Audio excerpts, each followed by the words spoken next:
શું વાત કરી આ છોકરીએ? માસી, આટલા દૂરથી કઈ રીતે વાત સંભળાય? પણ તંબુ પાસે લોકો વાત કરી એ પાક્કું છે. પોઈન્ટ પર આવો. આવું છું. મારો પોઈન્ટ અને તમારા માટે પુરાવો બંને જોઈ લો. જુઓ એટલે તમને હાશ થાય.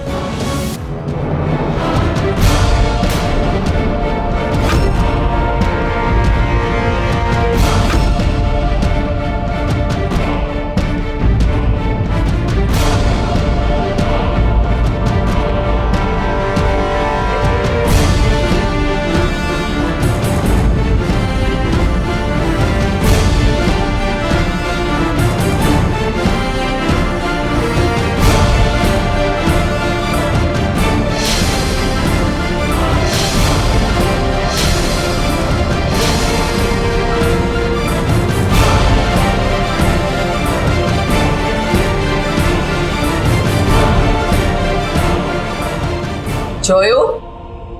કરવી છે હજી દલીલ, કરવો છે હજી બચાવ, પાડવી છે હજી મને ખોટી.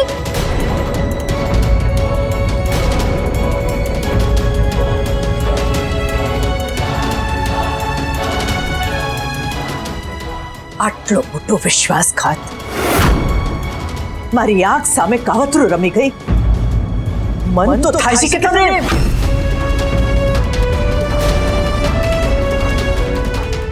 શું કામ તે અમારી સાથે આવું કર્યું? અરે અમે તારું શું બગાડ્યું છે કે તું અમારી સાથે આવું વર્તન કરે છે? ક્યાં છે અમારી ઐશ્વર્યા? ક્યાં છે મારી દીકરી?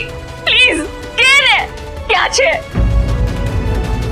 મહેરબાની કરીને કે ઐશ્વર્યા ક્યાં છે?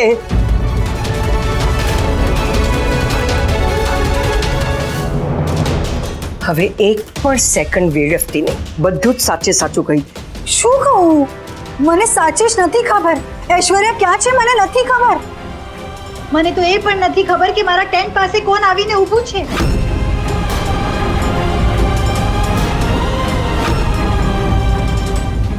તમે જોયું ને વિડીયોમાં? હું સૂતી હતી, એની સાથે વાત પણ નથી કરી મેં. હા, તું તો બહુ સીધી ને કાંઈ કે તારો પાર્ટનર મૂર્ખો હતો કે તારી બાજુમાં ઊભો રહીને એકલો એકલો બળબડતો હતો. એ મને નથી ખબર, પણ હું એની વાત નથી કરતી. જુઓ ભાભી જુઓ, આખી પકડાઈ ગઈ છે છતાં પણ પૂંછડીથી છટકવા માંગે છે. તું જ ઈચ્છતી હતી ને કે ઐશ્વર્યા સગાઈ ના કરે? તું જ ધ્રુવને સમજાવવા ગઈ હતી ને સગાઈ ન કરવા માટે?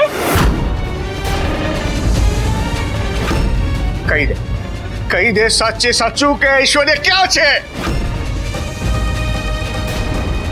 ક્યાં ઠેકાણે તો નથી પાડી દીધી છાયાબેન.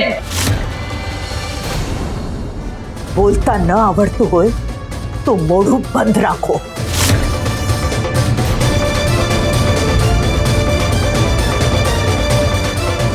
હું સાચું કહું છું આંટી, બા મેં કંઈ નથી કર્યું. આઈ સ્વેર. જો છોકરી, આ આખી ઘટનાના તાણાવાળા ઉકેલતા એક વાત તો સાબિત થઈ જાય છે કે આખી ઘટના પાછળ તારો જ હાથ છે. જો એવું ન હોય ને તો જા જઈને લઈ આવ ઐશ્વર્યાને જ્યાં હોય ત્યાંથી.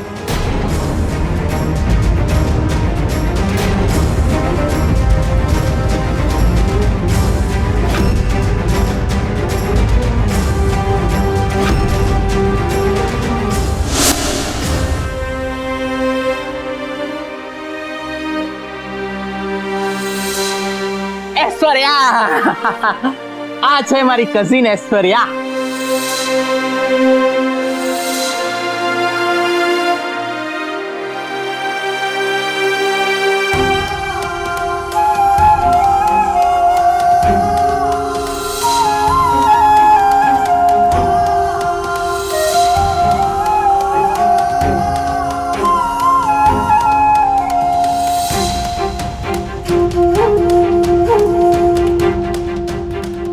ઐશ્વર્યા, મને હતું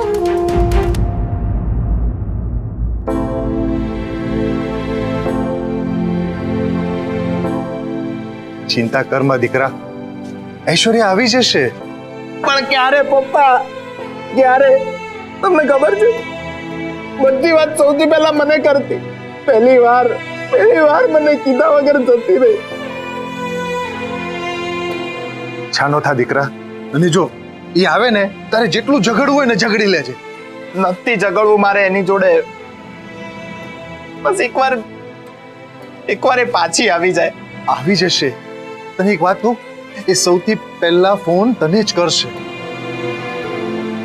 પણ અત્યારે તારે થોડી ધીરજ રાખવી પડશે ને આપણા દ્વારકાધીશ પર વિશ્વાસ. જો મંગળ, આપણે ઘરે જરાય ઢીલા નથી પડવાનું હો.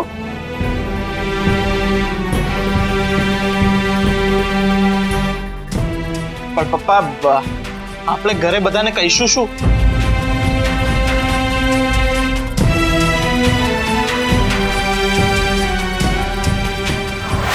હા, હું ઐશ્વર્યાને શોધીને તમારા બધાની સામે લઈ આવીશ. એલીએ ક્યાં જાય છે? હા, એને શોધવાના બહાને તું ક્યાં છટકી રહી છે?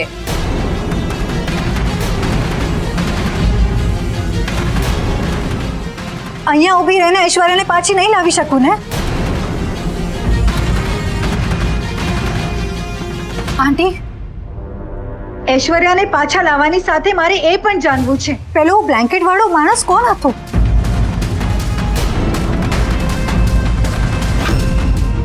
ટ્રસ્ટ મી બા, હું ઐશ્વર્યાને લઈને આવીશ. આઈ પ્રોમિસ યુ બા. માન્યું તારી વાત, પણ શું ખાતરી કે તું ઐશ્વર્યાને શોધી શકીશ?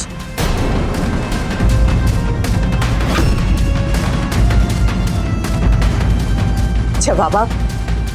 તું મારી ઐશ્વર્યાને ઘરે પાછી લાવીશ? બા, આઈ ટ્રાય માય બેસ્ટ. પ્રોમિસ તો બહુ આપે છે, તો આપ મને પ્રોમિસ કે તું ઐશ્વર્યાને પાછી લાવીશ. હા, મને પોતાને પણ ખબર નથી કે ઐશ્વર્યા ક્યાં છે. તું પ્રોમિસ કેમ કરું?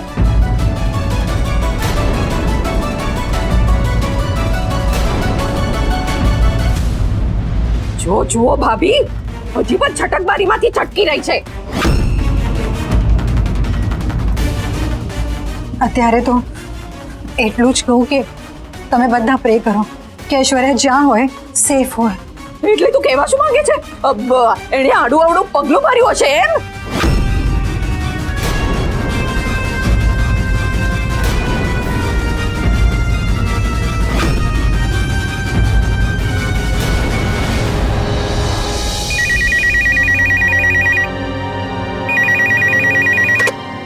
હેલો. હેલો, ગુરુ વૈષ્ણવ. જી.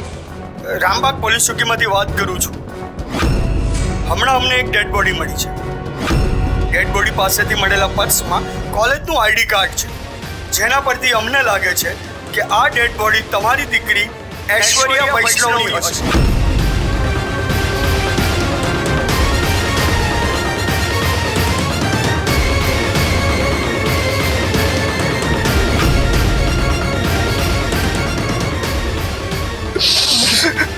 ઐશ્વર્યા.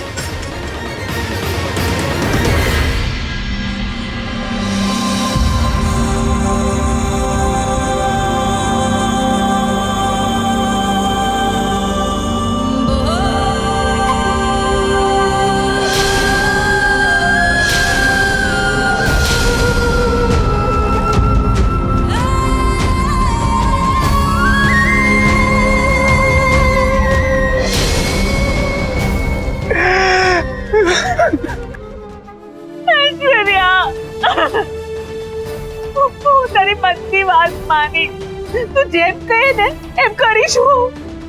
બેટા, તારે ડાન્સ ક્લાસ જવું છે ને તો તું જજે. હું તને મૂકવા આવીશ બેટા, હું તને મૂકવા આવીશ. તારે લગ્ન નથી કરવા ને તો હું માને કહીશ, પણ તું પાછી આવી જા દીકરા. જો કોઈ નહીં માને ને તો તારો આ બાપ તારે પડકે ઊભો રહેશે બેટા. પણ તું પાછી આવી જા બેટા, પાછી આવી જા. ઉઠી જા. તો તમારે બંનેને તો બહુ મને છે ને, તો તમે કોને આને ઉઠી જાય? કેવું તો મારે આને ઘણું બધું છે. એ આપણને એકલા મૂકીને જતી રહી. કઈ બોલતી નથી. ચાલ હવે ઊભી થા. તમે કોને આને તમારી વાત માનશે? ઉઠ બેટા. એ કોઈનું નહીં સાંભળ્યું, બધાનું સાંભળીને એણે પોતાની જિંદગી પૂરી કરી નાખી. ઐશ્વર્યા, કેટલી આપણી દીકરી આપણને મૂકીને જતી રહી. હવે તું અને હું સાવ એકલા ઐશ્વર્યા!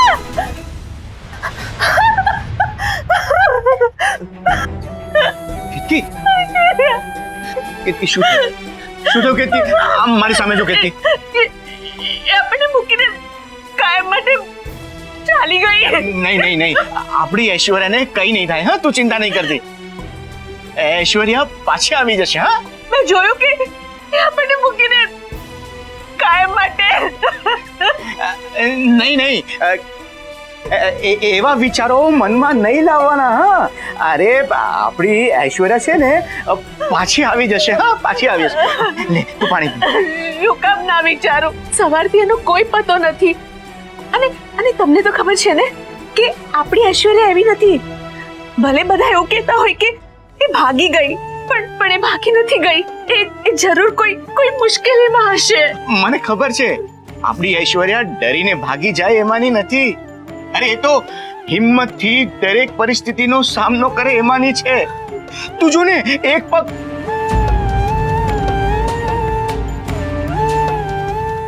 તો પણ કેવી હિંમતથી ડાન્સ ક્લાસમાં જતી હતી ને. હા, એ ભાગે એમાંની નથી.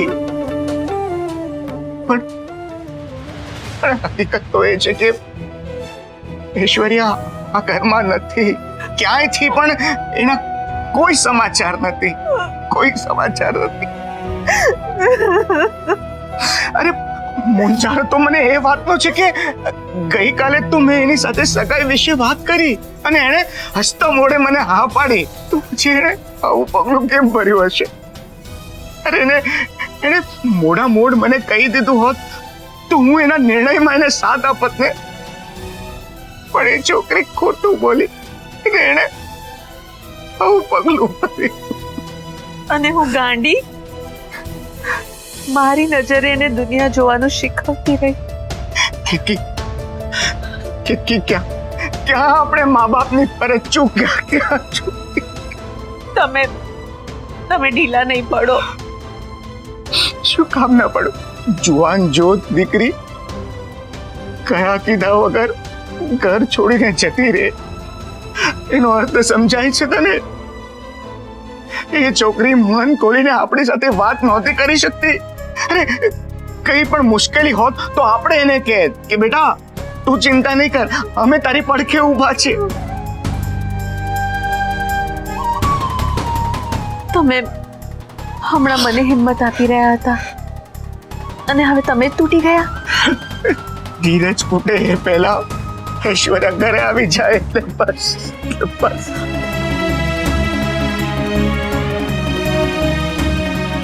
એક વાત કહું, ભલે છાયાફઈ એમ કહે છે કે આ બધા પાછળ સંસ્કૃતિ જવાબદાર છે, પણ મારું મન કહે છે કે આના પાછળ સંસ્કૃતિ જવાબદાર નથી. જો એનામાં ખોટું કરવાની હિંમત છે તો સાચું સ્વીકારવાની ક્ષમતા પણ છે. અને મને એવું લાગે છે કે સંસ્કૃતિ જ આપણી ઐશ્વર્યાને શોધીને પાછી લઈ આવશે.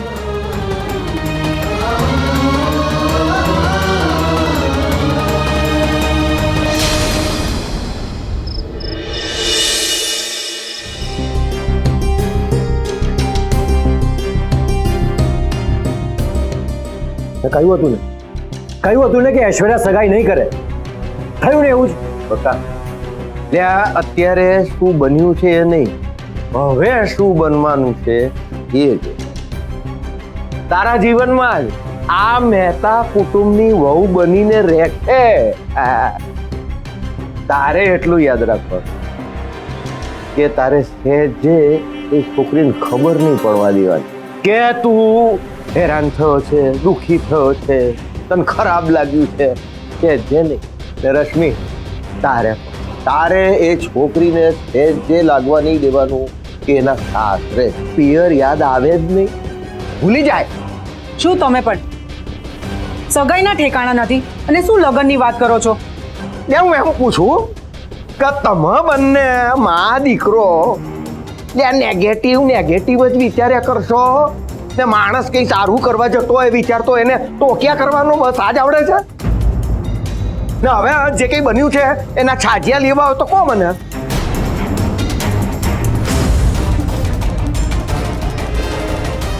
પપ્પાની વાત સાચી છે મમ્મી, જે થઈ ગયું એ થઈ ગયું, હવે ઝઘડો કરવાનો કોઈ અર્થ નથી.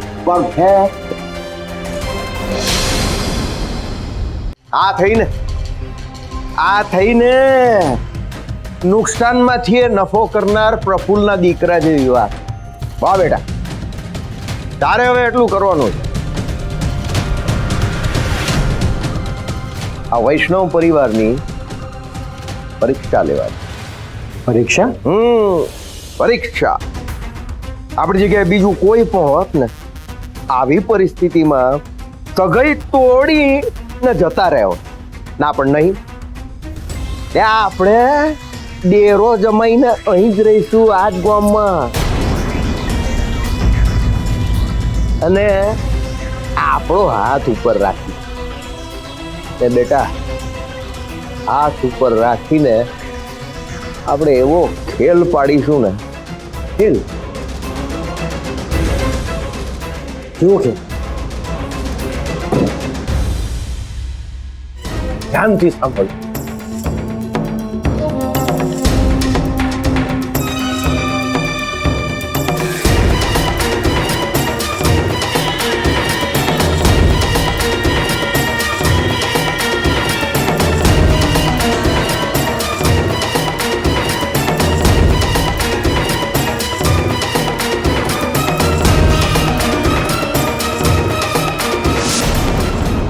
ગધેડાને તાવ આવે વાત રેવા દો ને.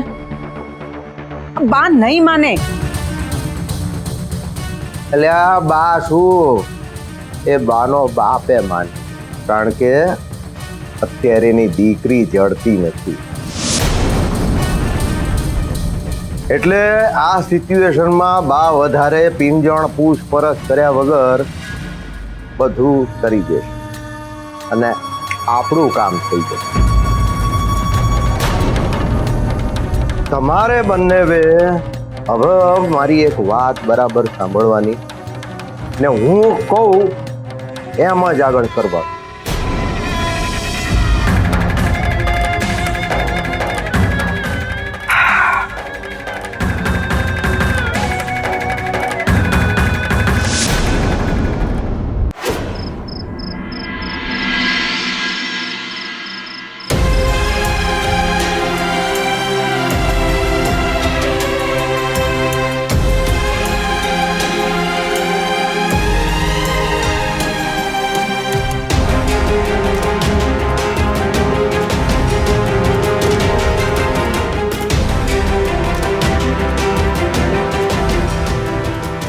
રાત થઈ ગઈ, 12 કલાક થયા, ઐશ્વર્યા હજી આવી નહીં.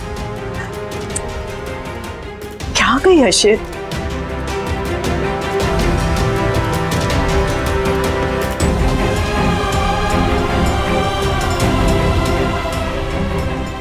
ક્યાંક ઐશ્વર્યા પણ યમુનાની જેમ. દાદા, ઐશ્વર્યા આવું ન કરે, ન કરે.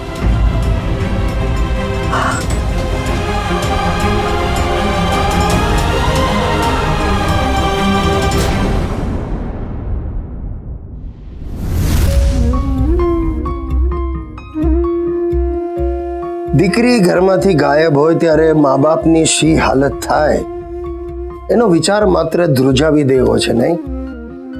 કેતકીના મનમાં પણ જાત જાતના વિચારો શરૂ થઈ ગયા છે. આખા ગગનમહેલની હાલત એ જ છે. કોઈકની આંખમાંથી આંસુ ટપકે છે તો કોઈકનું દિલ રડે છે. બસ પથ્થર કાળજાના હોય તો માત્ર 2 જ જણા, એક છાયા નામની મહામાયા અને બીજી રાહુ જેવી રોહિણી. ફળિયામાં શું થઈ રહ્યું છે એની તપાસ કરવાને બદલે રોહિણી વિડીયો ઉતારવામાં મશગુલ હતી. હા, એટલે સાહેબ આજકાલ તો આવું રિયલ લાઈફમાં પણ બને છે. હમણાંનો જ એક દાખલો કહું. આ ધોધમાર વરસાદ પડ્યો ત્યારે એક કાકા નાળામાં ડૂબી રહ્યા હતા અને 2-4 જુવાનીઓ આવીને મંડ્યા વિડીયો ઉતારવા. અને ભાઈ કાકાને મદદ કરવાને બદલે ઇન્સ્ટ્રક્શન આપવા લાગ્યા. કાકા ડાબી બાજુ, મારી સામે જુઓ કાકા. અને કાકો અરે ટોપા, આ ડોહો ઉકલી જશે, ડૂબી જશે, પહેલા એને બચાય. પણ ના, પહેલા વિડિયો. ધાબળો ઓળીને સંસ્કૃતિને મળવા આવ્યો કોણ? સંસ્કૃતિએ કહી તો દીધું છે, પણ એ ઐશ્વર્યાને શોધી શકશે?